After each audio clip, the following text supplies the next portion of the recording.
heavyweights here. Super heavyweights. And of course, Dickinson has had the choice to finish first. He wants to post that score, get it on the board, and make Handegard beat him. After the break. No problem. No problem so far. No problemo. Right now he's cool running.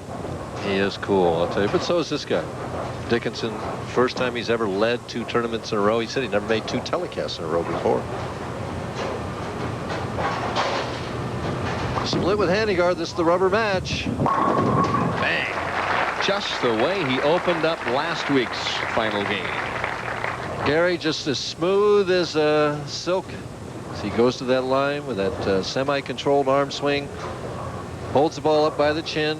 Brings the arm down, the left arm right at his side. Here he is in the pivot step with the arm swing going up slightly above his head. Drives right on through with a nice long slide, well on balance. Look at that finish right up through here at the end. Can't do it much better. Looking for the double. Ball slides past the pocket, and Gary, with a break, ends up with just the 5-pin. Ball skidded a long way. Yeah. Well, see, we got contrasting styles. Even though they throw the ball similar. Handegard has his left arm out for balance. Dickinson has the left arm down. Dickinson trying to ride the oil, the frozen rope into the pocket, while Handegard, a more soft, gentle hook into the pocket. Just looking at it, it would seem to me that the pair of lanes favor John-Handegard, which will probably finish any chance he has to win. But he also has the huge advantage of having bowled a game under the lights against us and excelling. He wants to get out early. Came off his hand clean. He's out early and leading. And I asked him, what about Player of the Year honors at this point in the fall season? Yes, I'm behind Gary right now. He's bowling great. He's dominating our fields. In order for me to catch him, I think I'm going to have another win. If he doesn't get another one, if he gets another one, it's really going to be tough because Gary's bowling great, and deservedly so. He's got a lot of talent. The utmost respect from a player who has already won the Player of the Year honor. A little off there. Oh, what a nice break. The 4 and 9 were both up there. I think it was the 7-pin that came forward and got that 9, or the 4. Watch the 7-pin. See if the 2-pin is going to go to the wall. Comes off the wall. And it was the 2-pin that got the 4, not the 7. Dickinson behind early. Little rumble there. Did you hear that? High on the right lane, 4-pin. As he's still searching, I think, more than anything else, just to get loose and into his rhythm. He knows that Handegard's lined up. I mean, it's 8 in a row the last game and off with the turkey quick this game. He knows that he's got to start striking. That'll put some pressure on your arm swing.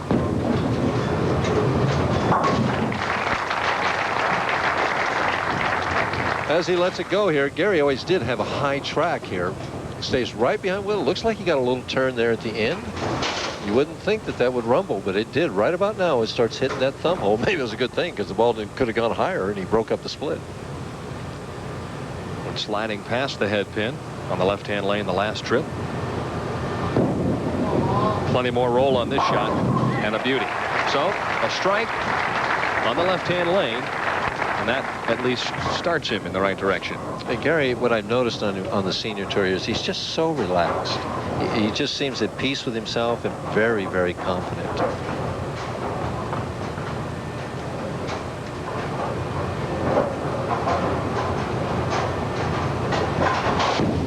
Off his hand clean.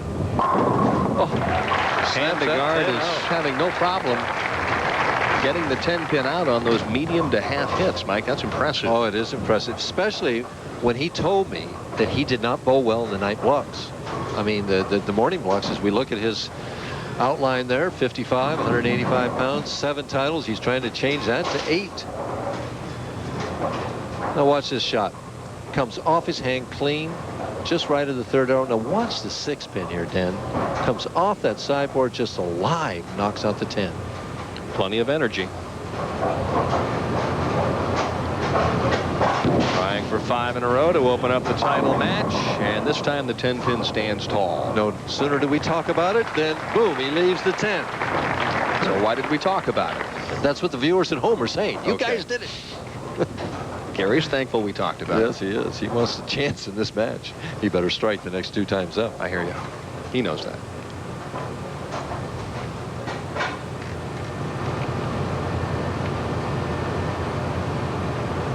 Cross lane at the 10-pin, flattens it out, changes and releases to make that spare, not balls. Good idea. Whatever works.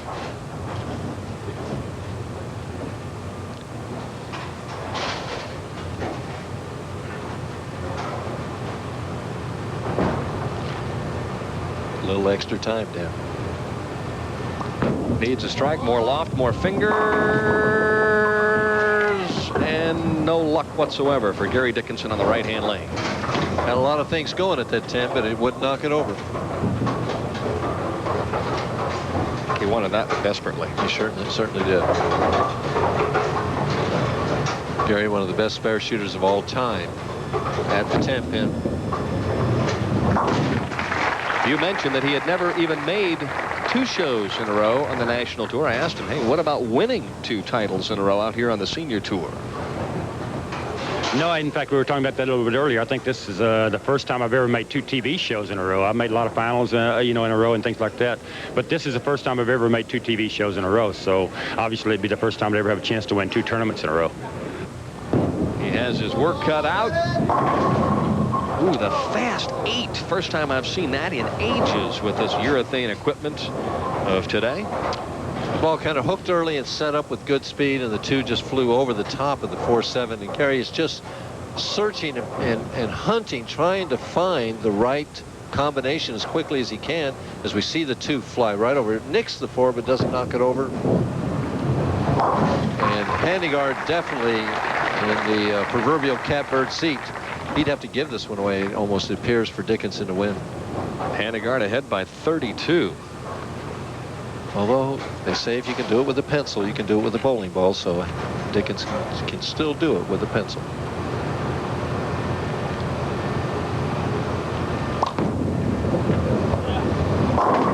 Oh, pretty.